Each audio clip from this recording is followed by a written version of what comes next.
Notre Père Céleste, nous te sommes infiniment reconnaissants pour ton amour et pour ta grâce, spécialement que tu as imparti sur notre vie en ce moment afin que nous puissions avoir une communion avec toi à travers ta parole. Père, que ta présence soit avec nous et qu'elle soit manifeste au milieu de nous afin que nous puissions expérimenter ton amour à travers ta parole que tu nous donnes pour que nous puissions avoir la vie éternelle. Nous prions, Père, afin que nous puissions comprendre, Seigneur, cette histoire à travers la sacrificature et que nous puissions te donner une adoration convenable, Seigneur, et que nous puissions, et de grâce de monter à travers ta parole, être cette nation sainte et cette nation de sacrificateurs que tu recherches. Éternel, nous prions qu'à travers cette étude, nous puissions confesser que toi seul es Dieu et que nous soyons en mesure, Seigneur, de nous focaliser sur toi dans notre vie de foi. Nous prions, Père, afin que tu reçoives toute la gloire et que nos vies, Seigneur, soient un sacrifice vivant qui te soit agréable. Nous te remercions au nom de Jésus. Amen. Bonjour encore.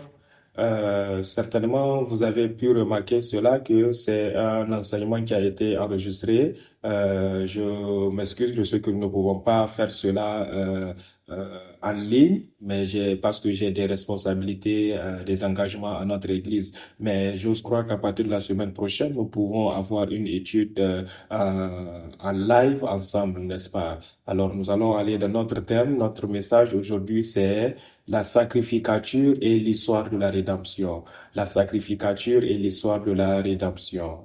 Alors aujourd'hui sera notre première étude sur ce thème et particulièrement nous allons voir la généalogie des prêtres, la généalogie des sacrificateurs et notre passage c'est 1 Chronique chapitre 6 verset 49. Voilà ça, nous pouvons lire ensemble 1 Chronique chapitre 6 verset 49. Aaron et ses fils offraient les sacrifices sur l'autel des holocaustes et l'encens sur l'autel des parfums. Ils remplissaient toutes les fonctions dans le lieu très saint et faisaient l'expiation pour Israël selon tout ce qu'avait ordonné Moïse, serviteur de Dieu. Amen. Alors, pourquoi allons-nous étudier les souverains sacrificateurs pour les prochains mois? Nous sommes déjà dans le mois de mars et nous avons été bénis par les messages de l'évangéliste Joanne. Et le mois passé, nous avons vu les 10 commandements, n'est-ce pas, de Dieu. Et maintenant, la sacrificature se trouve dans le 6e livre de la série des Leçons de la Rédemption. Et je l'ai choisi pour ce mois, comme beaucoup d'entre vous le savent. Le 6e livre est maintenant traduit en anglais et nous attendons donc sa publication incessamment. C'est déjà prévu ce mois et plus tard dans le mois, donc il y aura une livraison aux États-Unis et il y aura une série de livres que vous pouvez aussi acheter ici en Corée. Et ça fait maintenant 7 ans que le livre en anglais de l'histoire de la rédemption a été publié. Donc le 5e livre a été publié en 2014. Donc maintenant ça fait quoi? 7 ans entre la publication du 5e livre et du 6e. Et j'ai pensé qu'il serait important que nous puissions couvrir ce thème sur la sacrificature avant que nous puissions avoir le livre, n'est-ce pas? Car nous n'en avons pas cette consistance d'aller entre le 5e book et d'aller au 5e book qui se manifeste à travers l'histoire de la rédemption. Et ce que j'aimerais faire à travers ce livre, c'est de nous ramener maintenant à ce flot pour établir le contexte du 6e livre, pas seulement dans sa publication, mais dans l'histoire de la rédemption. Donc, comme vous le savez, l'histoire de la rédemption, la série de l'histoire de la rédemption couvre beaucoup de thèmes dans la Bible et ils sont tous une connexion les uns aux autres, mais souvent, lorsque beaucoup de temps passe et que nous n'étudions pas, il y a beaucoup de choses que nous perdons, n'est-ce pas? Et nous oublions que ce sont des aspects d'une seule et même histoire. C'est pourquoi j'ai choisi ce thème aujourd'hui. pour ce mois. Et de la manière dont l'auteur, Abraham Park, a introduit donc la sacrificature dans le livre, c'est à travers les généalogies. Et pour révéler l'histoire de la rédemption, dans le livre 1, la généalogie de Genèse, elle couvre 20 générations, n'est-ce pas? De Adam à Noé, dans Genèse chapitre 5, et aussi de Noé, son fils Shem, jusqu'à Abraham, dans Genèse chapitre 11. Et le livre 2 de l'histoire de la rédemption, l'alliance de la torche, couvre la quatrième génération donc de la promesse de l'alliance de la torche, n'est-ce pas? Abraham, Isaac, Jacob et Joseph. Et le livre 3 à 5 couvre la généalogie de Jésus selon qu'elle est décrite dans Genèse chapitre 1. Le livre 3, donc la lampe qui ne peut être éteinte, donc, et la généalogie de Jésus, donc de Abraham à David, le roi, et le livre 4, la providence mystérieuse. Pardonnez-moi, j'ai oublié le thème exact, je m'excuse. Euh, la profonde providence mystérieuse de Dieu et elle couvre la deuxième période de la généalogie de Jésus, n'est-ce pas? Et elle parle de David, le roi David, jusqu'au flot donc de la déportation à Babylone, n'est-ce pas? Et le cinquième book, qui est la troisième période de la généalogie de Jésus, contient donc la promesse de l'alliance parfaite. Donc, elle commence du retour d'Israël de Babel et aussi la naissance de Jésus. Donc, c'est la structure des livres 1 à 5. Et le livre 6 contient ou bien couvre la sacrificature et nous introduit la sacrificature à travers les généalogies en chronique, n'est-ce pas? Et pourquoi cela? Les généalogies de chronique résument tout l'Ancien Testament. Elle manifeste, n'est-ce pas, la non-interruption progressive de l'histoire de la rédemption. Elle se focalise sur tout Israël. Elle porte l'attention sur les rois de Juda et aussi les sacrificateurs. Donc, elle est un lien et aussi un témoignage qui tend vers Jésus-Christ. Donc, nous pouvons voir que les généalogies de chroniques essayent d'établir maintenant une certaine chronologie, n'est-ce pas? Et pourquoi la sacrificature à travers les généalogies? Ce dont nous devrons savoir, c'est que lorsque le livre de chroniques a été rédigé, il a été rédigé après le retour d'Israël d'exil.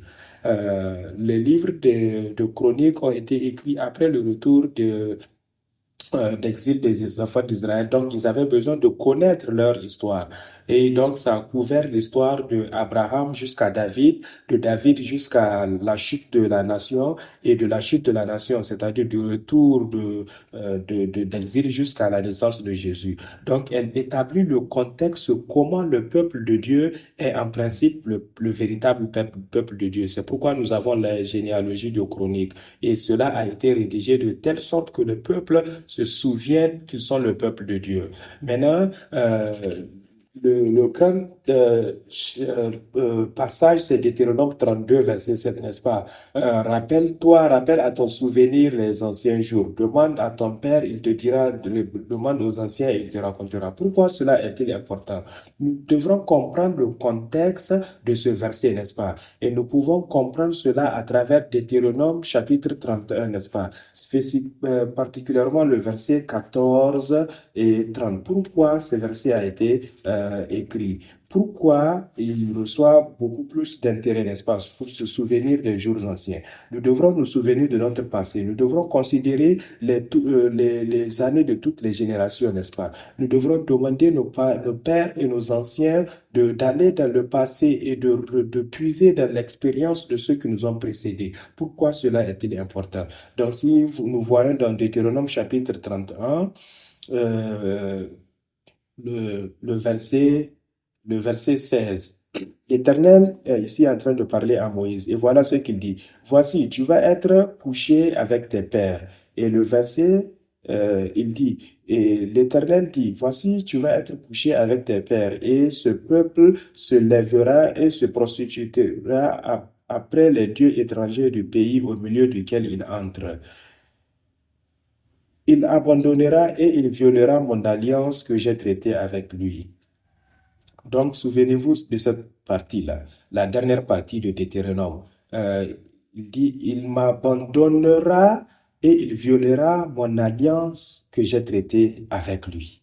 Donc, Dieu est déjà en train de prophétiser. Il fait savoir le peuple que lorsque Moïse va mourir, le peuple ne va plus se souvenir de moi. Il va violer mon alliance. Il va s'éloigner de moi. Et il dit quoi encore? Au verset 19, il dit, maintenant, écrivez ce cantique, enseignez-le aux enfants d'Israël, mets-le dans leur bouche, et que ce cantique me serve de témoin contre les enfants d'Israël.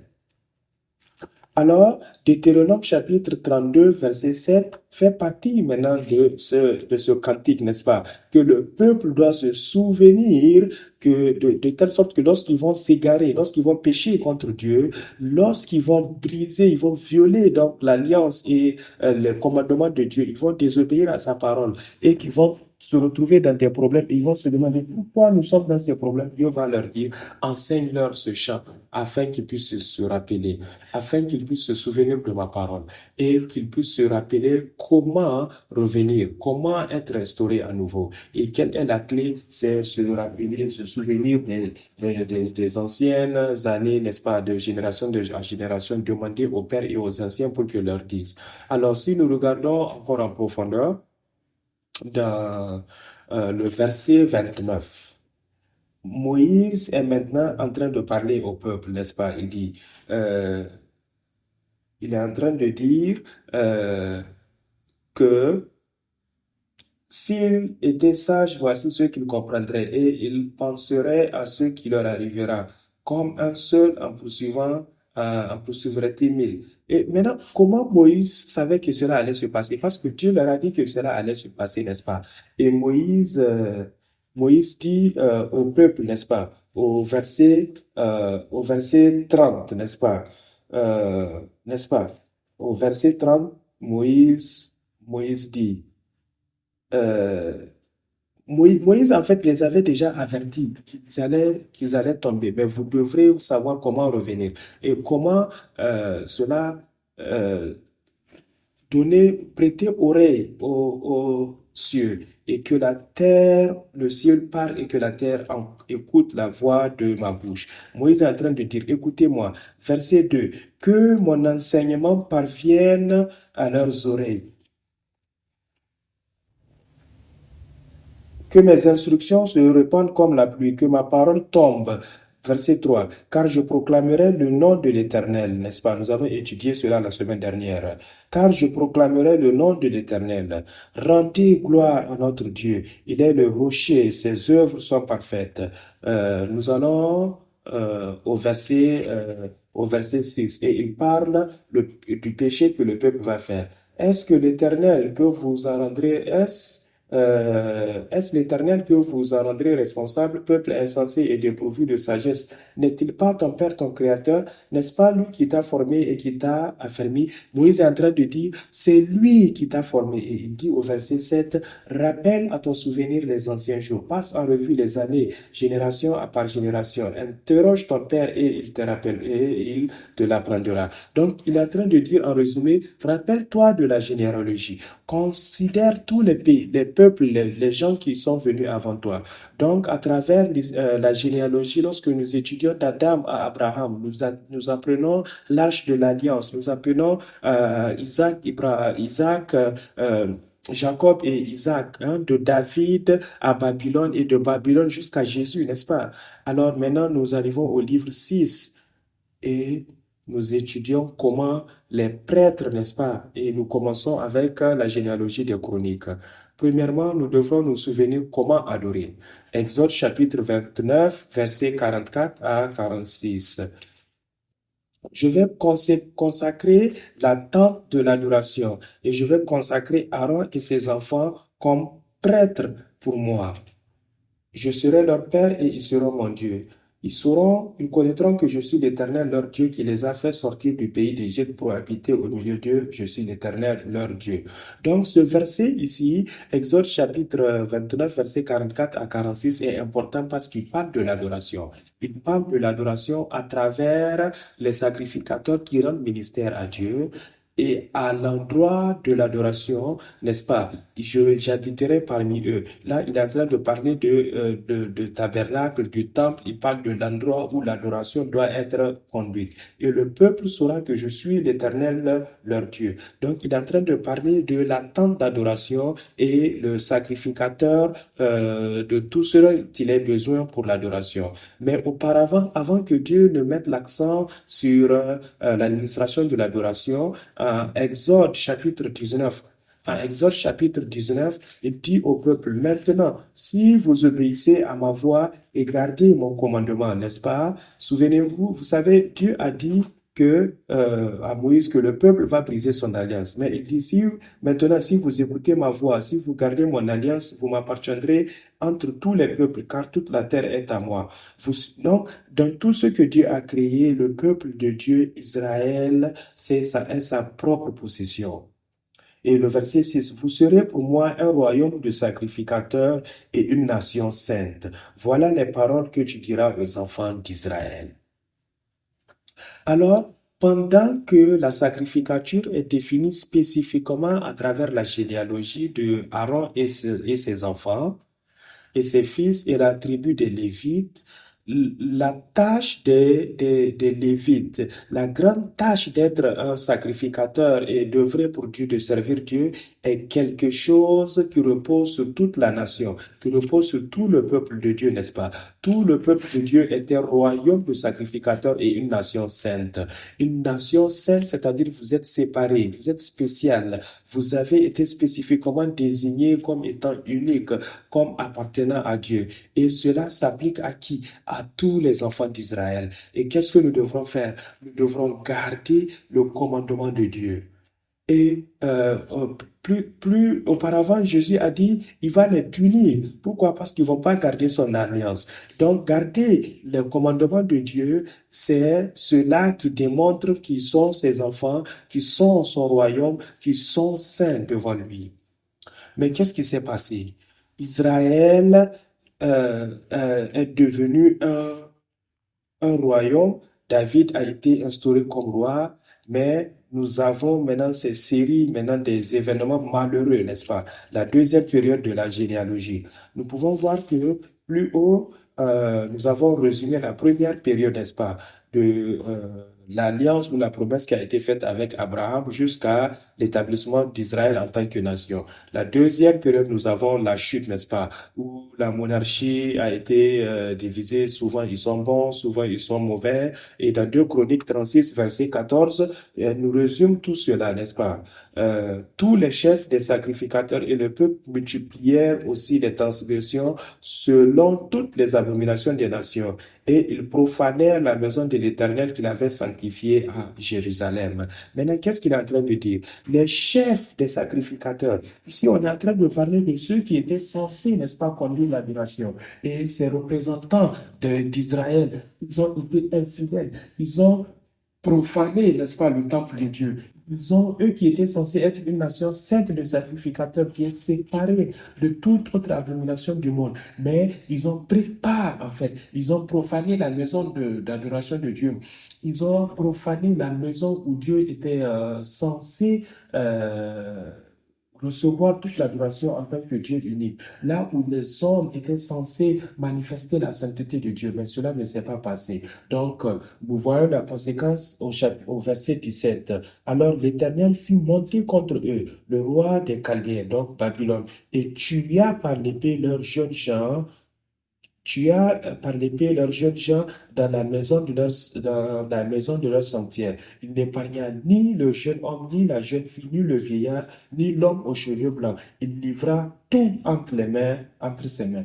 Donc, ici, c'est Dieu qui est en train d'accomplir sa parole, n'est-ce pas? Les hommes se demandent pourquoi nous sommes en train de subir toute cette punition. Est-ce que Dieu nous a abandonnés? Ne pouvons-nous pas encore croire à Dieu? Et Dieu est en train de dire, vous devrez vous souvenir, vous avez péché. Lorsque nous avons fait l'alliance. C'était pour que vous soyez ma nation sainte, mon peuple saint, mais vous avez brisé cette alliance. Alors pour cela, par conséquent, vous irez en exil. Et quelle est la raison pour tout cela? Nous pouvons comprendre cela à travers la sacrificature. Les prêtres et sont ceux qui administraient l'adoration. Ils n'étaient pas saints. Ils n'ont pas suivi le commandement de Dieu. Ils ont brisé le commandement de Dieu. Au-delà de ça, ils ont suivi les abominations des nations étrangères. Donc, c'est pour ça que leur nation a chuté. Mais nous pouvons voir que dans Ezra chapitre 1, verset 5, la première, nous pouvons voir dans Ezra chapitre 1, verset 5, n'est-ce pas? Les chefs de famille de Juda et de Benjamin, les sacrificateurs et les Lévites, tous ceux dont l'Éternel réveillait l'esprit, se levèrent pour aller bâtir la maison de l'Éternel à Jérusalem. Donc, dans Ezra chapitre 1, verset 5, nous introduit comment le peuple est retourné à Israël, n'est-ce pas? Le roi Cyrus de Perse, n'est-ce pas, a proclamé que le peuple retournera dans sa nation. Israël et Juda retourneront pour bâtir, n'est-ce pas, leur nation. Et je reconnais la volonté de Dieu pour vous. Il a laissé le peuple aller pour reconquérir la nation. Et Ezra, qui était en train de documenter toute cette histoire, a dit que maintenant la maison de Juda et de Benjamin, n'est-ce pas? Juda est la lignée de David et Benjamin est la lignée de roi Saul. Et nous voyons plus tard dans la chronologie, il y a un thème sur lequel on met l'accent, c'est la royauté. Et ici, on met aussi l'accent sur la tribu, n'est-ce pas, des Lévites et aussi les sacrificateurs. Donc, les sacrificateurs et les Lévites se sont levés, n'est-ce pas? Ils se sont levés pour aller rebâtir maintenant la maison de l'Éternel qui était à Jérusalem.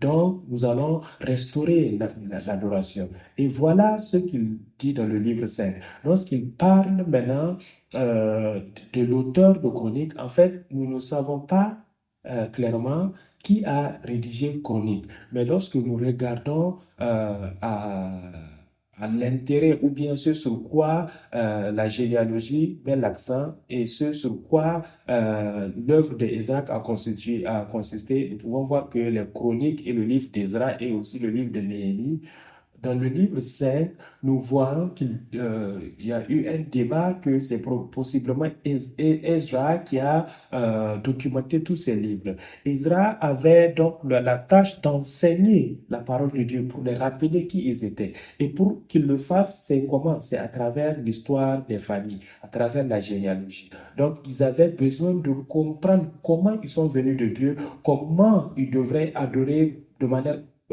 correcte Dieu et pour ne pas qu'ils puissent retourner maintenant dans la rue. Et c'est ça le travail d'Israël. Nous pouvons voir ça à travers la généalogie.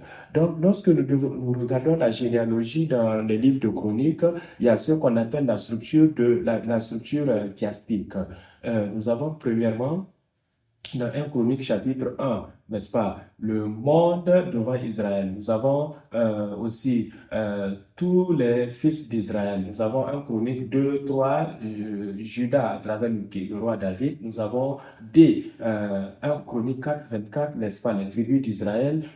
Nous avons les descendants des souverains sacrificateurs et des Lévites. Donc, nous sommes en train de venir vers le point climax, n'est-ce pas? Nous avons F, maintenant, les tâches des sacrificateurs. Et donc, c'est là où tout a changé, n'est-ce pas?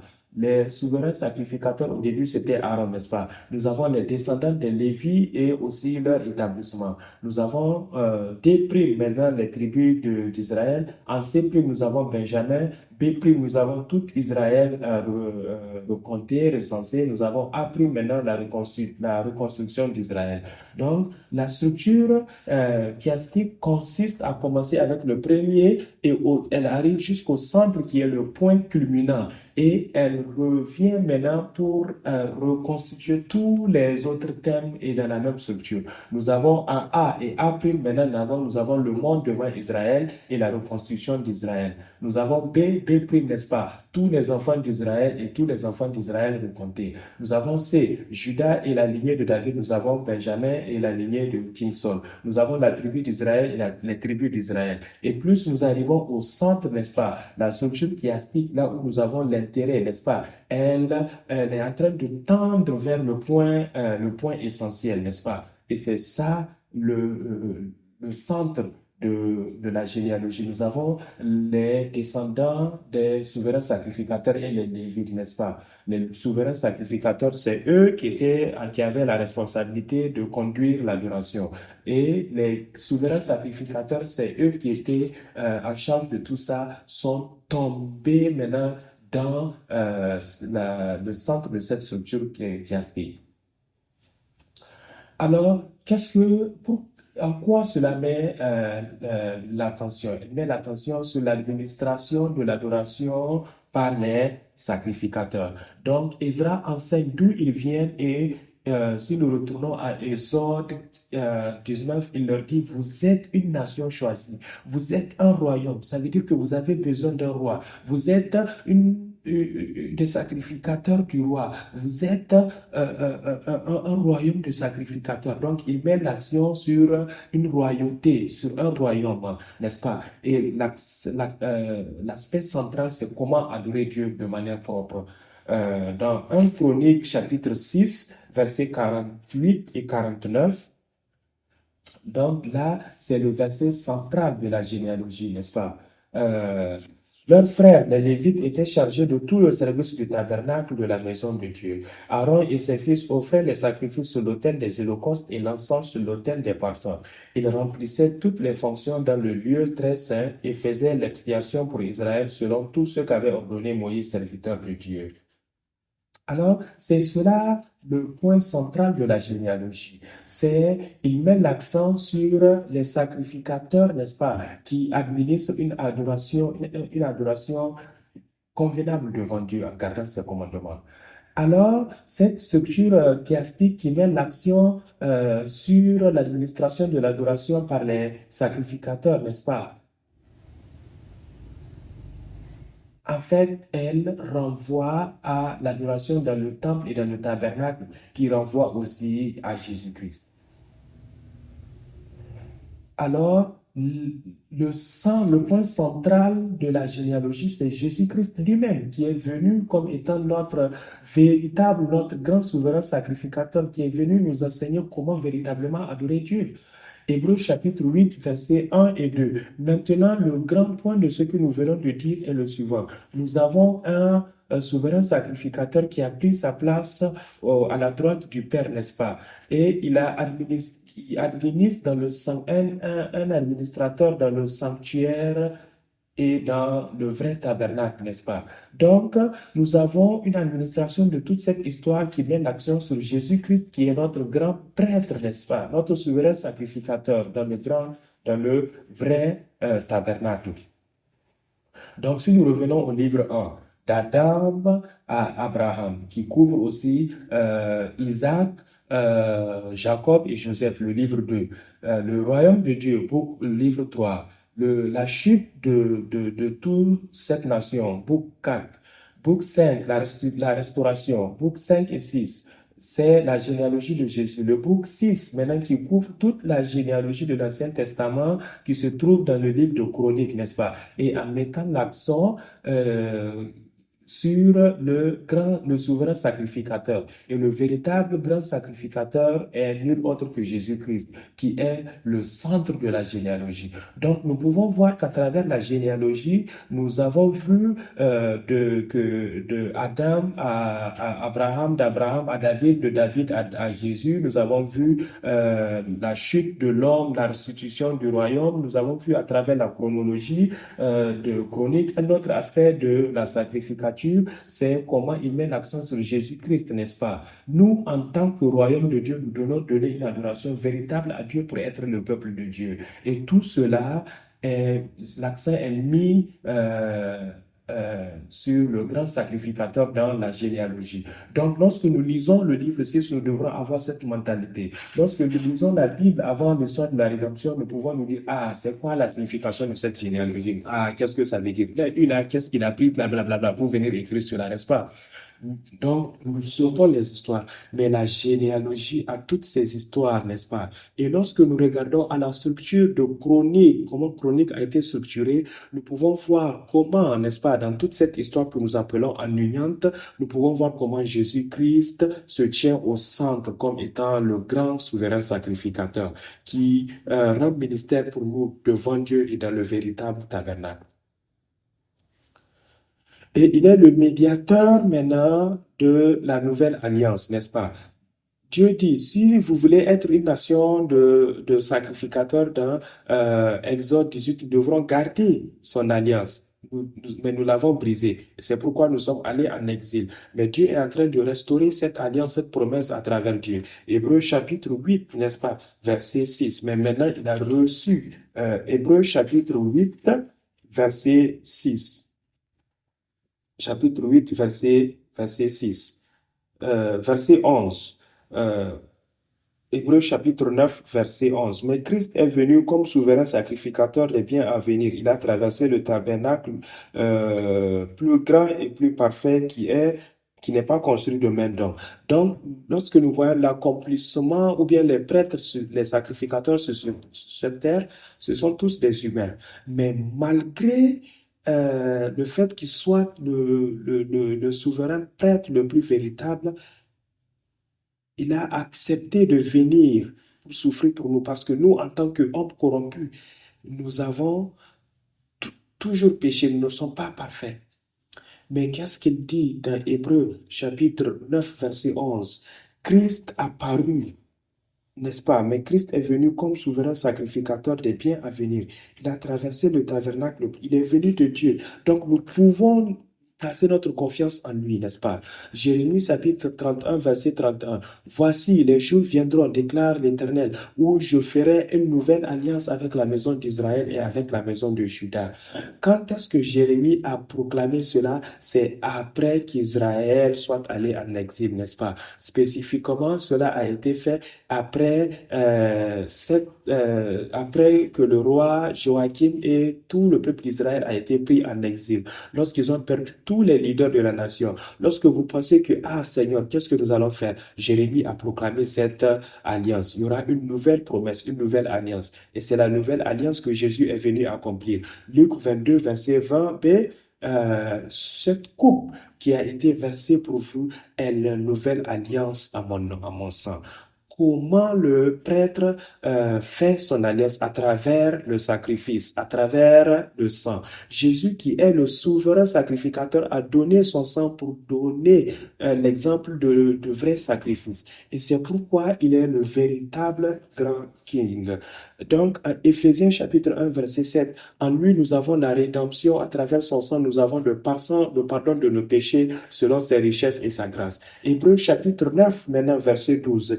Et il est entré une fois par toutes dans le lieu très saint, non avec le sang des boucs et des veaux, mais avec son propre sang, ayant obtenu une rédemption éternelle. Et Hébreux chapitre 10, verset 14. Car par une seule offrande, il a amené à la perfection pour toujours ceux qui ont été sanctifiés. Donc, nous avons besoin d'étudier l'histoire de la sacrificature pour comprendre véritablement pourquoi et comment Jésus est venu.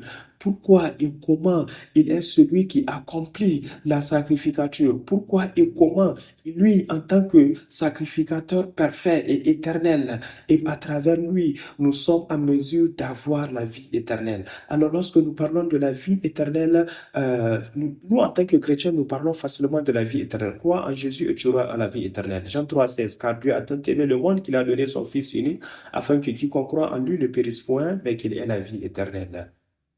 Nous disons cela, n'est-ce pas? C'est gravé dans nos mémoires, c'est gravé dans nos cœurs. Mais lorsque nous regardons en profondeur dans ce que cela veut dire et pourquoi ça veut dire ce que ça veut dire, il y a beaucoup d'amour qui est caché de cela. Donc Dieu, depuis le début de la création jusqu'à aujourd'hui, il a établi tout cela dans l'histoire pour nous. Lorsque nous regardons à la profondeur de son amour et à la signification de son amour, et nous pouvons dire des choses comme la rédemption éternelle, le pardon éternel, l'expiation éternelle, le sacrificateur éternel. Il y a beaucoup d'appréciations que nous pouvons démontrer et compréhension que nous pouvons avoir sur pourquoi et comment Dieu a fait ce qu'il a fait et comment il a fait cela pour que nous puissions proclamer cet évangile et cette bonne nouvelle à d'autres. En conclusion, tout ceci a été fait pour que nous puissions être des sacrificateurs du roi. Exode chapitre 19, verset 6. Vous serez pour moi un royaume de sacrificateurs et une nation sainte. 1 Pierre chapitre 2, verset 9 nous dit que vous êtes une race choisie, une nation choisie, une nation pour et une possession de Dieu afin que vous puissiez proclamer son excellence et vous puissiez aussi appeler des ténèbres à sa lumière pour que nous puissions à travers le sacrifice amener les gens à l'expiation à travers le pardon du péché et que Dieu puisse les accepter selon la loi et que nous puissions venir devant lui, n'est-ce pas? Et cela requiert le sacrifice. Et la sacrificature a été administrée, n'est-ce pas, à travers l'adoration, à travers aussi le sacrifice. Jésus a fait ce sacrifice pour que nous puissions venir devant Dieu. Et Jésus qui a accompli l'alliance, qui a accompli la promesse, a maintenu cette alliance qui nous permet de nous tenir devant Dieu comme étant ses sacrificateurs et que nous puissions proclamer sa bonne nouvelle pour que nous puissions administrer une véritable adoration à travers la nouvelle alliance. Et à cause de cela, nous allons dans le monde et nous proclamons sa bonne nouvelle pour que nous puissions partager et épandre la bonne nouvelle de Dieu. Et c'est ce qui nous amène dans le royaume de Dieu. Et le dernier verset d'Apocalypse chapitre 1, Apocalypse chapitre 1, verset 6, qu'est-ce que l'apôtre a proclamé? En 6, il dit, et qui a fait de nous un royaume de sacrificateurs pour Dieu son Père. À lui soit la gloire et la puissance au siècle des siècles. Amen. Voici, il vient avec les nuées, et tout œil le verra, même ceux qui l'ont percé, et toutes les tribus de la terre se lamenteront à cause de lui. Jésus a fait de nous des sacrificateurs pour Dieu le Père et pour son royaume. Alors, vous êtes des sacrificateurs. Alors, pendant que nous lisons et pendant que nous étudions la sacrificature et pendant que le livre 6 va être publié, soyons prêts et disposons nos cœurs, disposons nos vies à véritablement recevoir cette parole, à nous souvenir des jours anciens, à mémoriser les années de génération en génération, de demander à nos pères et à nos anciens pour que nous l'apprennent, pour que nous l'apprennent, pour que nous puissions comprendre sa parole, que nous nous demandons et que nous regardons à l'histoire de nos ancêtres qui est rédigée dans la Bible. Demandons-leur dans la prière afin que nous puissions nous souvenir des jours anciens, afin que nous puissions nous souvenir et que nous puissions confesser nos péchés et les péchés de nos frères, alors que nous sommes les sacrificateurs de Dieu. Faisons ce travail d'adoration qui est d'expier, de faire l'expiation pour le péché de nos frères afin qu'ils puissent venir devant Dieu.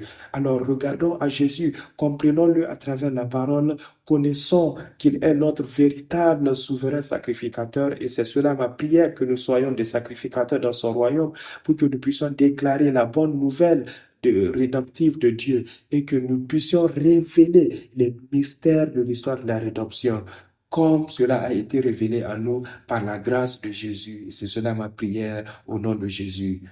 Prions. Notre Père, nous te sommes infiniment reconnaissants pour ton amour que tu nous donnes à travers ta parole. Pour ta parole qui est parfaite, Seigneur, tu as permis que nous puissions comprendre la venue de Jésus-Christ, notre parfait souverain sacrificateur, celui-là même qui a accompli ton alliance. Puissions-nous regarder à lui, Père, et nous te remercions de ce qu'il est, celui-là même qui intercède pour nous. À travers lui, Père, Puissions-nous confesser nos péchés et puissions-nous comprendre ce que cela veut dire d'être ton peuple. Que nous soyons humbles et que, Père, nous soyons acceptés.